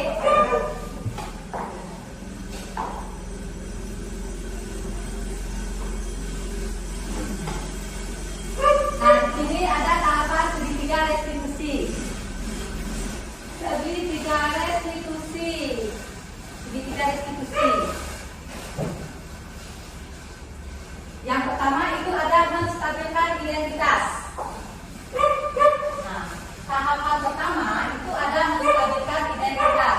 Apa sih yang dilakukan pada tahap ini? Apa sih yang dilakukan nanti? Saya sudah sediakan satu video. Mungkin di sini videonya itu tidak sempurna nih Bapak Ibu, karena saya membuat itu sudah tergesa-gesa, dibantu oleh rekan saya guru penjinya. Mungkin karena hari itu kayak instan kita hari itu kita siapkan naskahnya sudah seperti itu. Oh, ini. Nah, terus yang kedua ada validasi tindakan yang salah. Di sini anak itu harus menggali dia sendiri kesalahan apa sih yang sudah dia lakukan, terus solusinya apa. Nah, selanjutnya ada menanyakan keyakinan kelas. Dari kesalahan yang dia lakukan, ada kaitannya tidak dengan keyakinan kelas? Peraturan apa sih, keyakinan kelas apa sih yang sudah dia lakukan? Terus kalau dia sudah melakukan itu, apa sih yang akan dia lakukan biar tidak terulang lagi? Misalnya seperti itu. Nah, di sini ada penjabaran sedikit tentang tahapan segitiga restitusi. Penjabaran di sini istilahnya bentuk sebuah pertanyaan, pertanyaan-pertanyaan yang cocok, yang pantas pada saat kita melakukan restitusi ini. Nah, pada saat menstabilkan identitas, ini ada beberapa pertanyaan di sini. Nah, boleh nanti Bapak Ibu saat misalnya semoga ada anak yang mengalami kasus, misalnya ada yang mengalami kasus, mari kita coba bertindak sebagai kita manajer, bertindak kita sebagai posisi manajer. Di sini coba kita Coba sekali aja, saya sudah terapkan ini sekali, enak loh, nyaman loh. Anak itu nggak merasa down ya, tapi dia lebih merasa, oh iya ya, oh ternyata begitu ya, oh iya saya salah, oh iya saya janji. Walaupun besok dia ulangi lagi, tapi pada saat itu dia bilang, oh iya bu, saya janji saya nggak ulangi lagi. Misalnya seperti itu. Nah yang pertama, berbuat salah itu tidak apa-apa, itu manusiawi, itu wajar. Karena apa? Namanya manusia membuat kesalahan itu tidak mudah harus sempurna. Kita sebagai manusia tidak mudah harus seperti itu. Nah, terus saya juga pernah melakukan kesalahan seperti itu. Nah, di sini ibu juga pernah kok melakukan kesalahan hal yang sama seperti yang kamu lakukan. Sehingga di sini anak itu tidak merasa sendiri, dia merasa bersalah sendiri, merasa paling nakal sendiri. Kalau sudah kita merasa, oh ibu juga pernah, jadi dia kan enak untuk ngomongnya. Akhirnya, nah kita bisa menyelesaikan, kita bisa kok menyelesaikan ini. Mana sih ada permasalahan yang tidak bisa diselesaikan? Nah, Bapak Ibu tidak tertarik mencari siapa. Nah, di sini kita tidak tertarik. Padahal awalnya kita sudah tahu kalau anak itu salah, tapi kita berusaha di sini kita menunjukkan kepada anak-anak kalau kita itu tidak tertarik. Walaupun kamu salah, walaupun kamu benar, kita ingat posisi diri. Seperti itu, ingat posisi diri. Sadari kesalahan sendiri. Kalau sudah kita bisa menyadari kesalahan sendiri, di sini kita tahu apa langkah selanjutnya, apa yang akan kamu lakukan untuk tidak mengulangi hal tersebut. Nah, terus ada juga kamu berhak kok merasa begitu. Siapa sih yang mau juga mengalami hal yang seperti ini? Lanjut. Tahap berikutnya itu yang kedua itu validasi tindakan yang salah.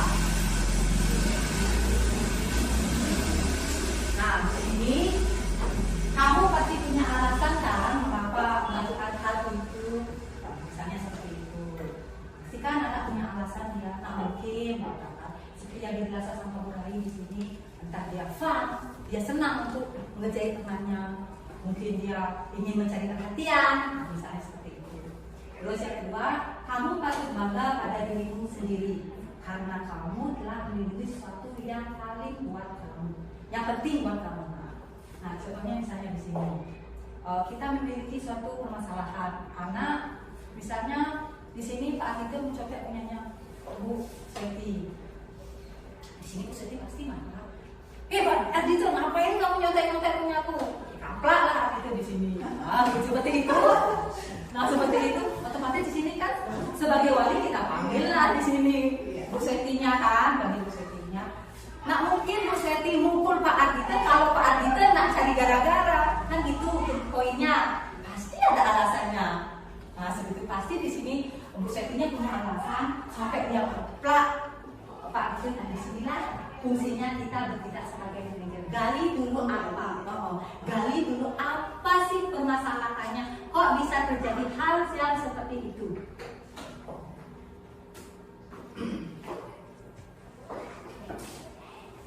Selanjutnya, yang terakhir, menanyakan keyakinan kelas. Yang pertama, apa yang kita percaya sebagai kelas atau keluarga? Di sini kita kan membuat peraturan kelas, di mana peraturan menjadi keyakinan kelas ini langsung dibuat oleh anak-anak sendiri.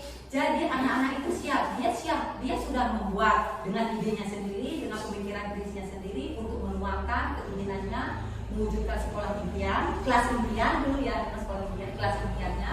Nah, di sini anak itu dia akhirnya harus bertanggung jawab. Dia sudah membuat program kelas seperti ini. Berarti dia harus siap menanggung konsekuensinya. Seperti itu. Terus kita juga bisa bertanya, apa nilai-nilai umum yang telah kita sepakati? Kita mengiring ke kesepakatan kelas yang sudah mereka buat sepakati. Terus apa bayangan kita tentang kelas ideal? Yang kamu bayangkan tentang kelas ideal yang kamu inginkan, otomatis dia kan langsung ingat dengan keinginan kelasnya karena dia sendiri yang merumuskan. Terus yang terakhir, kamu mau jadi orang seperti apa sih? Kalau terus seperti ini, kamu jadi apa nanti? Mau jadi tukang kuli di pasar? Mau jadi preman? Misalnya seperti itu, pasar. Nah, disinilah contoh video tentang kasus di kelas 5B. Sebenarnya bukan kasus, tapi rekayasa kasus. Dinikmati, kalau mau ketawa juga boleh, biar menghidupkan suasana. Silakan.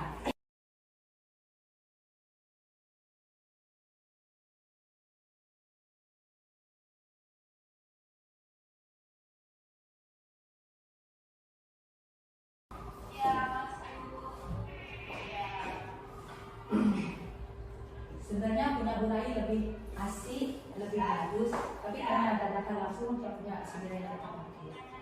Yang penting ada sambal, ada combro untuk melakukan pendidikan resepsi.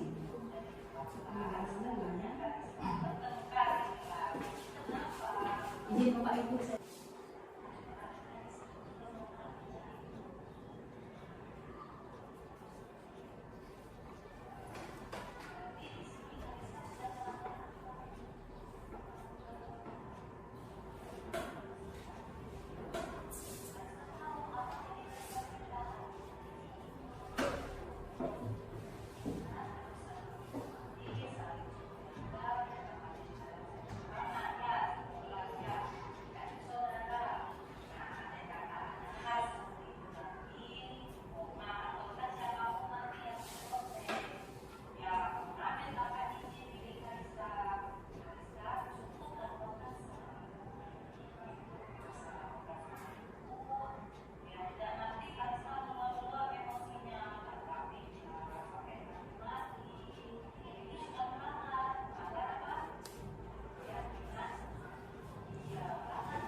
Sedikit video pendek dari saya, walaupun belum sempurna, tapi setidaknya di sini mewakili bagaimana sih proses segitiga resolusi tersebut. Nah, di mana materi ini adalah materi penghujung kita, saya dengan Burai di sini dalam pemaparan budaya positif. Nah, di sini bisa saya simpulkan. Dalam penerapan program disiplin positif, hendaknya guru memiliki standar kepribadian profesional dan sosial yang baik, di mana guru mampu merefleksi dirinya dalam posisi kontrol saat ini. Bagaimana perjalanan dirinya sebagai among atau manajer yang menuntun murid-muridnya menjadi insan yang mandiri, merdeka dan bertanggung jawab. Nah, demikian pemaparan dari saya sendiri dan Bu lainnya. Apabila ada salah kata atau ada saran mungkin dari teman-teman bisa disampaikan. Sekian presentasi dari kami. Saya tutup dengan pramasakti.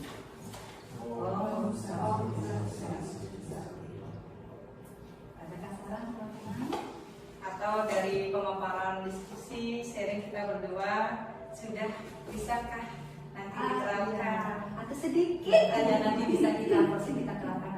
Karena begini ya, kita melakukan menyajikan destinasi ini Ini memang rencananya kita bersama-sama untuk menerapkan, mewujudkan. Karena kalau 1-2 orang untuk mewujudkan ini budaya ini pasti tidak akan berhasil. Mari kita saling bahu membahu bersama-sama, bekerja sama untuk mewujudkan harapan kita, mewujudkan budaya positif. Demi apa? Demi kita dan sekolah kita, warga kita di sini. Ya, siap, kita siap. Oke, ya. Terima kasih banyak. Terima kasih Ibu Kepala Sekolah dan teman-teman atas waktunya berjam-jam di sini berdiskusi. Kami akhiri hari ini. Terima kasih. Terima kasih.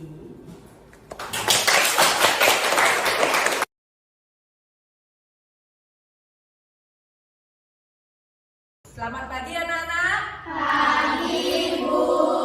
Bagaimana kabar anak hari ini? Baik. Semangat? Semangat. Sehat? Sehat. Sudah sarapan? Sudah. Oke, baik ya. Nah, di sini Ibu bersama Bu Rai, kata Bu Rai, di kelas 6B. Nah, di sini Ibu bersama Bu Rai, kita ingin akan menyusun keyakinan kelas.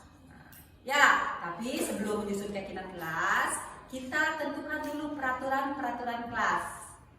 Peraturan kelas kita. Peraturan kelas kita masih. Ayo, siapa yang sudah mengingat? Silakan. Apa peraturan kelas kita? Ayo. Ya, oke. Tidak boleh membawa sampah sembarangan, Bu.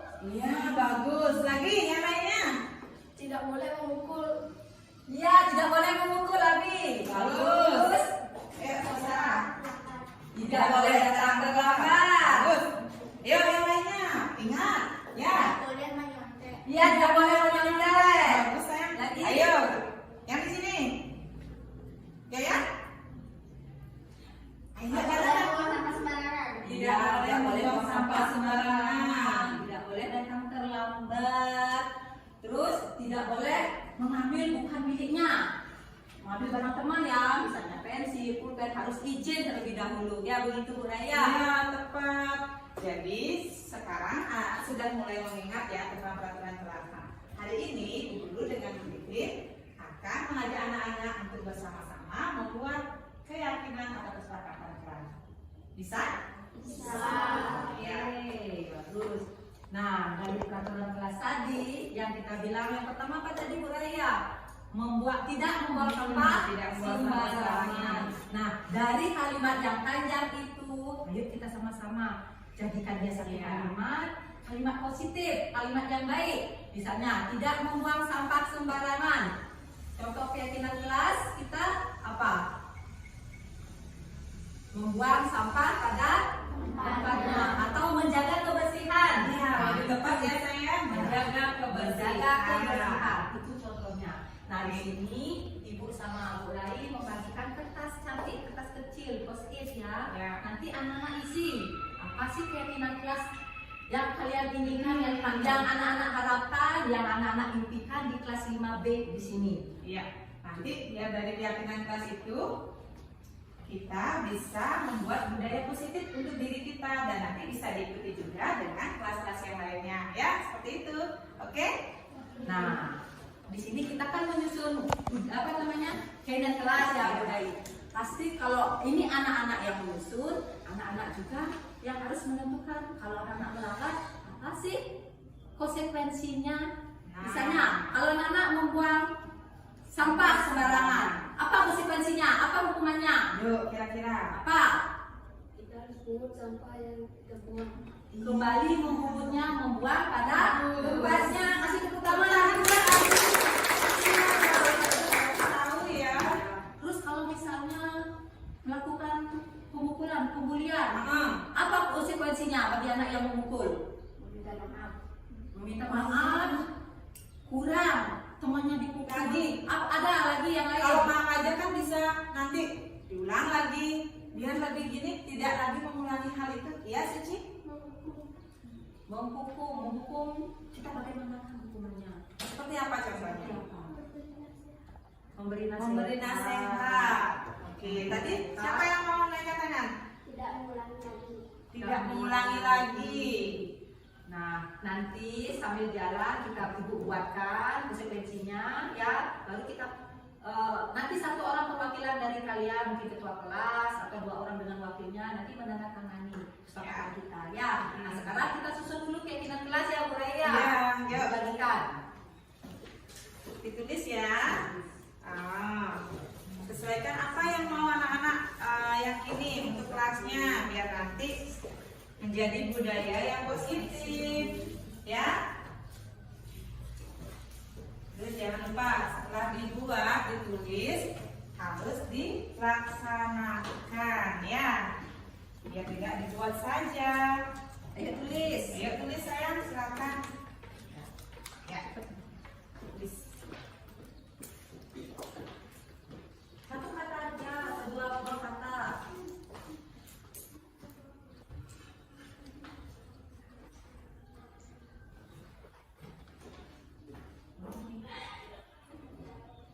Nah, kalau sudah selesai, nanti anak-anak langsung tempel ke bawah. Ya, depan. Ya, Ini seperti kertas yang sudah disediakan ya.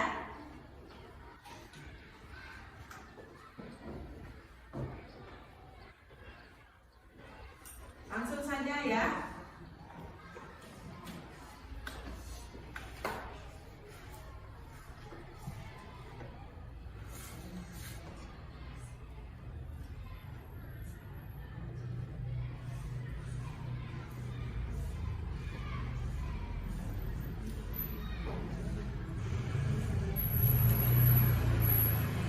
sudah.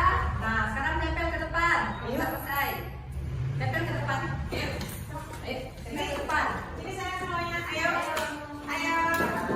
Jangan takut, jangan takut, ayo. Oke. Tidak buang sampah sembarangan. Lagi. Oke, menjaga kebersihan, bagus.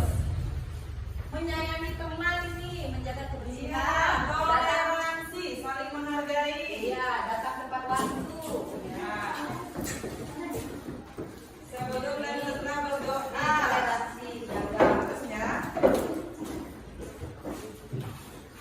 Tidak Rajin belajar.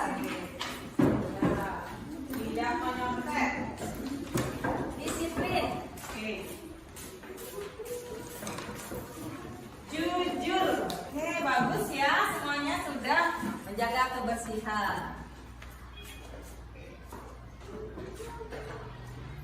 Selalu datang tepat waktu. Oke, terima kasih anak-anak karena sudah membuat keyakinan kelas bersama. Jadi kita di sini sudah menuliskan. Ibu bersama Bu Titis akan merefleksi dari apa yang sudah anak-anak buat ya, keyakinan apa yang mau anak-anak terapkan dan laksanakan untuk budaya positif yang ada di kelas. Oke, yuk Titin. Yang pertama ini yang dibuat Toleransi. Iya. Toleransi. toleransi. Ya, Ya, termasuk kalimat positif pertama. Berarti di sini kita menjaga toleransi. Nah, dari misalnya perbedaan agama, ya di sini kebetulan kita kan ada agama Kristen. ya Kristen sama Islam. Kita saling toleransi antar umat beragama, saling menyayangi, Saling menghargai. saling ya. menghormati Ya, antar menghormati. teman. Nggak boleh saling menghina. Oke. Terus yang kedua, Disiplin. Disiplin itu ada banyak ya, mulai dari disiplin waktu, disiplin dalam mengerjakan tugas. Artinya anak-anak mengerjakan segala sesuatu itu tepat waktu, tidak terlambat seperti itu dan sudah sesuai dengan kesepakatannya. Sudah sayang? mengerjakan PR tepat waktu, tugas tepat waktu. Nah, ini juga bagus ya. Mengerjakan tugas, mengerjakan PR tepat waktu. Kalau memang ada PR ya kerjakan di rumah. Kalau memang di sekolah ada tugas ya kerjakan di sekolah. Jangan menunggu bel istirahat. Sebelum istirahat, selesai. Ya, selesai bikin tugasnya. Seperti itu kesepakatan. Yang ketiga, Oke, di sini ada jujur. Baik, jujur itu adalah salah satu perilaku yang sangat baik ya untuk kita jujur dalam berperilaku. Contohnya tidak menyontek, tidak mengambil milik orang lain, tidak tidak mencuri ya, seperti itu. Jadi bagus sayang, kalian sudah bisa mulai meyakini kelasnya menjadi budaya yang positif ya, salah satunya jujur.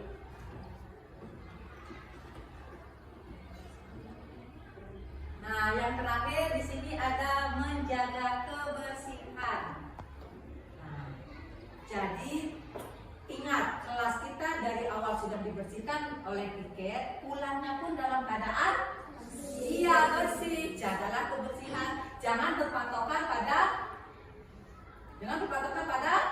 piket saja. Kita dari awal, mari kita jaga kebersihan diri sendiri dulu.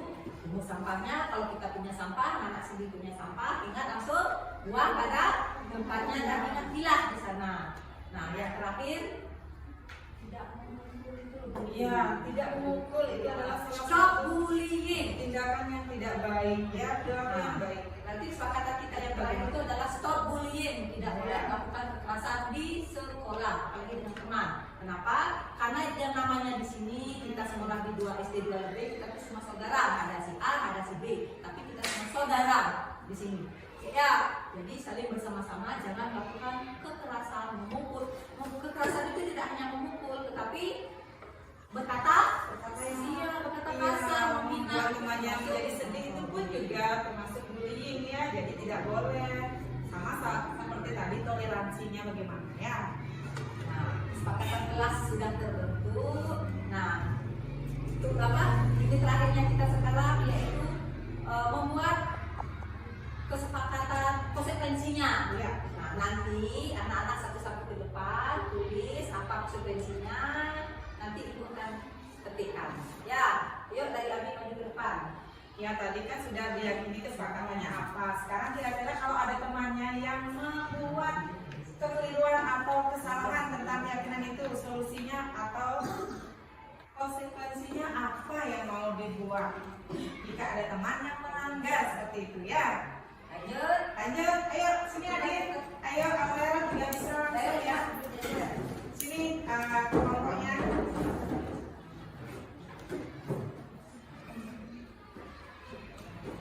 Langsung dipakai ya, berarti anak-anak sudah Menyetujui ya dengan kesepakatan yang sudah dibuat. Artinya kita yang membuat, kita yang melaksanakan, jangan dilanggar. Kalau dilanggar apa konsekuensinya? Anak-anak sendiri yang sudah menentukan bersama ya. Ayo sini. Nah, ayo. Antri ya, berjejer. Sabar dulu ya.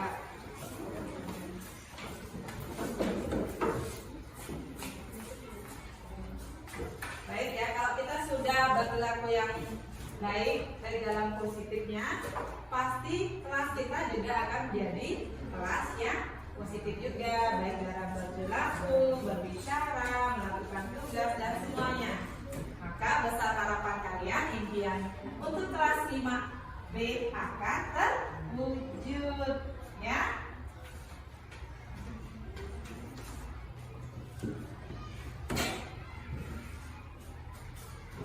Ini anak-anak semua semangat sekali. Iya, berarti kalian mencintai kelasnya ya.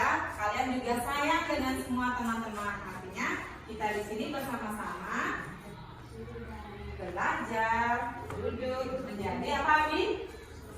Saudara ya. Bagus, ibu suka. Jadi anak-anak memang mau menjadi anak yang menyepakati keyakinan kita ya.